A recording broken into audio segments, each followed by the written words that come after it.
Joining us today is Cooper Linton, and he is going to be talking to us about the importance of advance directives and how giving an advance directive to a family member is actually really the very best gift that you can do for someone, helping them understand what your choices are. Welcome, Cooper. Privileged to be here, Nicole. I'm glad that you're here, and I know that the families that are watching this today are really going through some very difficult decisions and experiences with their loved ones who are probably close to death. So I just appreciate the sensitivity of this topic and the fact that you're going to try to help enlighten folks on what we need to do with advance directives. I'll do my best. They shouldn't be scary, and sometimes they are to people. But when you discuss them in a little more detail, understand more about them, demystify them a little, it turns out they're really not scary documents after all. In fact, they can make the end of someone's life a whole lot easier. The person themselves and also for the family caregiver, I do believe. It's almost as much for the family as it is for the patient themselves.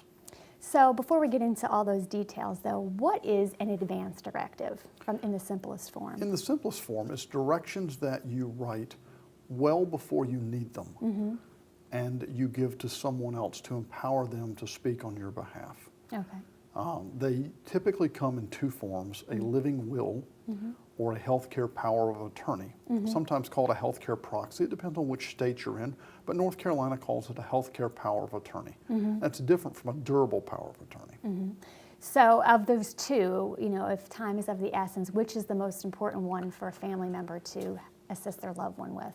Personally, I strongly prefer the healthcare power of attorney. Okay. Of the two documents, a healthcare power of attorney appoints a person to act on your behalf. A living will is really a document that captures your wishes, and that is a great resource to the healthcare power of attorney.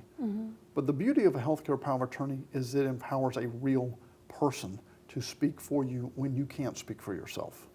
To me, that almost seems like a blessing and a curse. That's a big responsibility for someone. It is a big responsibility, and there's sometimes a fear that if I appoint someone to be the healthcare power of attorney, that I'm giving over control to them. In reality, that's not true. The healthcare power of attorney does not take effect until you're unable to speak for yourself. So when you appoint someone to be a healthcare power of attorney, they can't start meddling in your affairs currently. Okay, because I think that's a common misnomer. They can't go pull your medical records unless you're unable to handle things for yourself, which is why you appointed them in the first place. You can also revoke their authority at any time. So you're really not giving up any control in the present. What you're trying to do is extend your influence into the future when you may not be able to speak for yourself. So I think for folks watching this today, that's important for them to understand, because I've been around people who believe once they've been named a healthcare power of attorney that they can just charge right in and do things. It doesn't work that way. But you're saying once that person can't make a decision for themselves, who decides that? Well, very often it becomes self-evident. Okay. If someone is unconscious, they are unable to literally speak for themselves or communicate in another way. It can be at the decision of healthcare staff who are looking at things, realizing someone needs to make a decision and the patient can't. There are times it does go to court as to when is this person truly unable to speak for themselves. That is the extreme minority of situations. So this isn't a situation where it always goes to court? No. Okay. In fact, having a document like this greatly reduces the chance of ever going to court, because you've already established who you want to speak for you. And you can actually do it where there are next positions. Who's first in line? Who's second in line if the first person can't discharge those duties? Who's third in line? And you can go further than that, but typically if you're 3 deep on a healthcare power of attorney, you have a first, second, and a third, you're in pretty good shape. So this seems like it can be a difficult conversation to broach with a loved one, especially in the circumstances of folks watching today. You know, death is imminent for these family members. How do you have that conversation? How do you start saying, what are your wishes? Well, I think sometimes we think it's harder than it really is. And I'm not trying to suggest this is a comfortable conversation. Sure. There's some awkwardness around it, I think. There is. There's an awkwardness talking about our own mortality, much less trying to navigate the emotionality of discussing someone else's mortality when that someone else is somebody you care deeply about. It may be, it may be a better way to start talking about what do you want for yourself? What do you see as how you'd like your end of life to go. Do you want certain types of care? And maybe even giving a few examples. Would you want a feeding tube if you were unconscious and were going to remain unconscious? Would you like to receive antibiotics to treat an infection? And under what circumstance would you, if you were unable to speak for yourself? And navigating some of those specifics is a good idea. Doing that with the physician is another option. If you can have that conversation with your loved one on a doctor's visit, that also helps engage the physician in understanding what the loved one's wishes are. If you'd like to have help with this conversation, you have a family member on service with Transitions Life Care. Is this something that the social work or provider staff could assist with? Absolutely. Our social workers can do it. If the patient's on hospice, if the patient's on palliative care, social workers or the nurse practitioners or the physicians, and you don't even have to figure out as a family member who to talk to. Just ask one of the transition staff to help get this conversation started, because dealing with those decisions and with those emotional components is part of what we offered as assistance to families. So I guess another question that's at the top of my head right now has to do with, how do you pick who? I mean, sometimes I've seen a lot of situations, and sometimes people know what their loved ones want, but they just can't follow it. And so that can get really complicated. Or you may be the person appointed, and you may have two other family members saying, no, that's not what mom wants. How do you decide who's that strong personality that can handle this emotionally? That's a great question. Sometimes people are afraid of, will they offend somebody if they don't appoint them to be the healthcare power of attorney? First off, not everybody is even willing to be one, because the person who becomes your healthcare power of attorney is accepting a very serious responsibility. Not everybody is willing to do that, and you should not assume that someone is going to do that. So don't just name someone and don't tell them. No. Probably not a good idea. This needs to be a discussion. This needs to be involved. We're talking about something as serious as my health care, then we are going to have a conversation, and I've got to be assured that you're going to speak on my behalf. Not on your behalf, on my behalf, if you're going to be the healthcare power of attorney. So it's not a popularity contest. It's not, there's 3 kids, which one do you love the most? Or which one do you love the least? And put them in that order. The torture side of it all. I'm going to torture that one. No, it really is about who has the ability and the willingness to understand your wishes and then execute your wishes, even if those wishes are different than their own for you. You're asking that healthcare power of attorney not to execute their wishes for you, but to execute your wishes for yourself when you're unable to voice them yourself. So it requires a certain amount of moxie to do that. And it's not always intuitive. I know married couples who neither one of them want the other party to be the healthcare power of attorney, not because they haven't had those conversations, but because they don't want someone to have to be the healthcare decision maker and the spouse at the same time when things are very difficult to begin with. And I think the other side of it too is that when someone's named that healthcare power of attorney, after their loved one passes, there's sometimes some second guessing of, did I make the right decision? What if I didn't do the radiation? Would that have made a difference? Would they have lived longer, or would they have been less confused? What if I did chemo a little longer? And so I think you can always have the guessing game. Yeah. Monday morning quarterback these decisions. But I think there's 2 pieces that we often think we leave out when we talk about healthcare power of attorneys. We quickly go to living wills and healthcare power of attorney. The bigger question, the bigger issue is, have I had a conversation with myself about what I really want? Have I had a conversation with my healthcare powers of attorney, because you're probably going to appoint more than one. Right. And do they really understand what my wishes are? And that's where the living will then comes into play. Well, I was going to say, that's a true gift. It's those It conversations, truly is. because that really makes there be less second guessing for that person who's being left behind in the end. Absolutely. It's no longer, did I do what I think they wanted me to do? It becomes, I know I did what they asked me to do. And having specific conversations is critical. And once that ice is broken to where we can talk about it, there's great there's usually great family relief in having this discussion. And the next piece of it is once somebody is appointed to be the healthcare power of attorney and you've had that conversation and you've captured those wishes in a living will, be that one of the North Carolina living wills, the standard or the 5 wishes document, or working with an attorney to get something more customized created, it's also important that the rest of the family members know who the healthcare power of attorneys are, what order, and who's not the healthcare power of attorney. Exactly. Because at the bedside, when there's already great impending loss in a family, is not the time for there to be a battle over who's in control.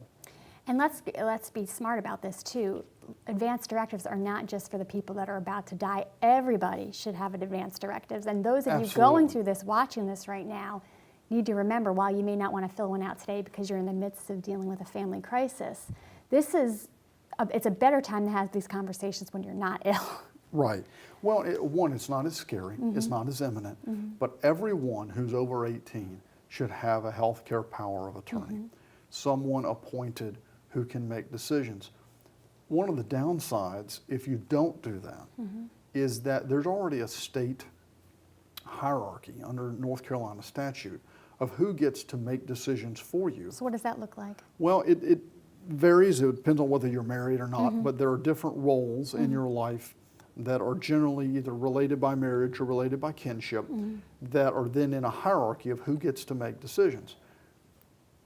I personally want to decide myself who's going to make decisions for me, not leave it to a North Carolina statute. And most people have not read those North Carolina statutes, and they don't necessarily need to. They need to appoint somebody themselves and not leave it to a statute that was written by someone they don't know. So then if a person doesn't have healthcare power of attorney and they become very ill and not able to make decisions, what you're saying is the state sort of dictates who gets to make them. So your doctors don't automatically make the decisions? The doctor does not become the healthcare power of attorney. They remain the doctor, but they do not get that authority. They are to act in the best interest of the patient, and they'll continue to do that in the absence of some leadership from a healthcare decision maker. One of the struggles that happens is if you don't have your wishes put out there as to who you want making decisions and what those decisions should be, our healthcare system tends to default toward maximum treatment. When in doubt, do everything. That may not be what you want for yourself. And if you think to conversations you've had with friends, they'll often tell horror stories of someone being kept alive longer than they wanted to be, or had invasive treatment that they didn't think was useful, or may have even been very uncomfortable for a family member, and they say, oh, I don't want that for myself. And my next question is, then what have you done to make sure that won't happen? What have you done to empower someone to speak for you, and what direction did you give them? That direction is that living will. So you lightly touched on the fact that there were 3 types of advanced directives, basically: the living will, the healthcare power of attorney, and you mentioned the durable power of attorney. Could you explain lightly what that is? The durable power of attorney is not related to healthcare. Now, it can be used to, it's really more of a financial instrument for handling someone's affairs. You're giving through yourself, you're empowering someone else to handle your business affairs. That is a completely different document, and I would strongly encourage folks to seek legal advice for that document as well. But they're not the same person. They are not the same. They can be the same but person. that one document doesn't cover both. Durable power of attorney does not automatically mean their healthcare power of attorney. Appointing someone to be the healthcare power of attorney does not necessarily mean that the durable power of attorney. So I think there's a lot of confusion out there about that too. There is, and that also creates some fear. It goes back to the misconception that I've appointed somebody to be my healthcare power of attorney, and now they're going to sell my house. Well, they can't. They have no legal authority to sell your house unless you've granted that through another document. And that's where you need to engage legal services. And then those watching this, as we've mentioned, are going through a very difficult time right now and maybe picturing, well, to put all these things in place, I'm going to have to put my loved one maybe through some more pain and suffering, trying to get them out to go to an attorney's office. Is that necessarily the case? Can these things be executed at the bedside? They can be executed in the home. Now, that takes some orchestration when you need to have a notary public involved, and when you need to, if you need to have an attorney make house calls. Not all attorneys make house calls, but there's a lot that can be done. And transitions can help orchestrate? Transitions can help coordinate some of that. We're not in the business of executing those Sure, documents. I understand. But we are in the business of helping people navigate getting those documents pulled together and finding resources in their community that they can use. And our social workers are very adept at that. Also, our relationship with Transitions Guiding Lights, a caregiver resource group in the area, can help connect families to resources in the community that can assist with getting legal documents done, elder care attorneys. There's lots of options out there, and you can access finding out how to reach them for free. So I guess it feels intuitively like the doctor fits somewhere in all this. Does the doctor The fit? doctor fits into needing to know what your wishes are. Once you've decided what you want done and who's in charge, all of those documents, advanced directives, the copies of them need to be given to the physician. And most people, particularly toward end of life, have multiple physicians. Make multiple copies and give them to every doctor. So you don't need originals for No, everything. typically the copies work. And so you can take those copies to each hospital, and some people go to more than one hospital. There may be a skilled nursing facility involved, or an assisted living, or an independent living facility. Take those documents and put them on file with every facility and every healthcare professional that you work with. That helps. It also helps the physicians in your care to understand what you do and don't want, because the physician wants to act on your behalf. But they need some guidance Yeah, as to exactly. what that looks like. Yeah. And each person's different. And it's not always a simple question of, doctor, what would you do for yourself? They're not treating themselves. Right.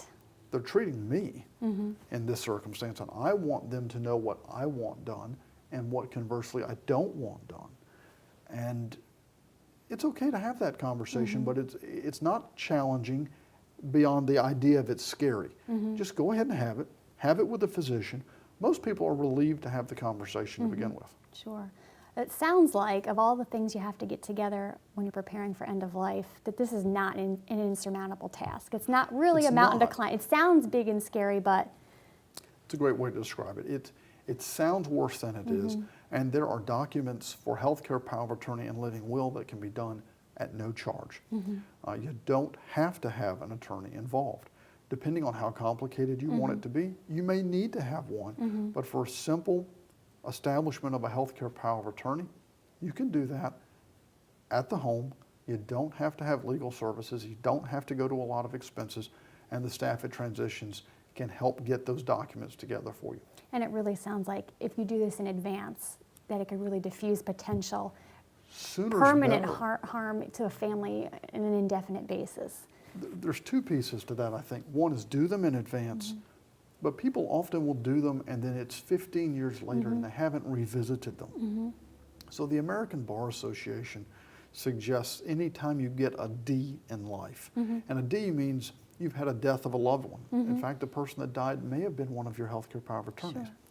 A divorce, a new diagnosis that causes you to look differently at what you think your life trajectory is going to be. And then every decade, anytime a document has lasted more than 10 years, Might be a little stale. time to at least blow the dust off of it, be sure everybody has a copy, Yeah. and that what's in it still reflects Sure. what you want done. Well, Cooper, it's been an absolute pleasure to interview today about advanced directives, and I'm hoping that this was very helpful to those of you watching today. Thanks again. Thank you, Nicole.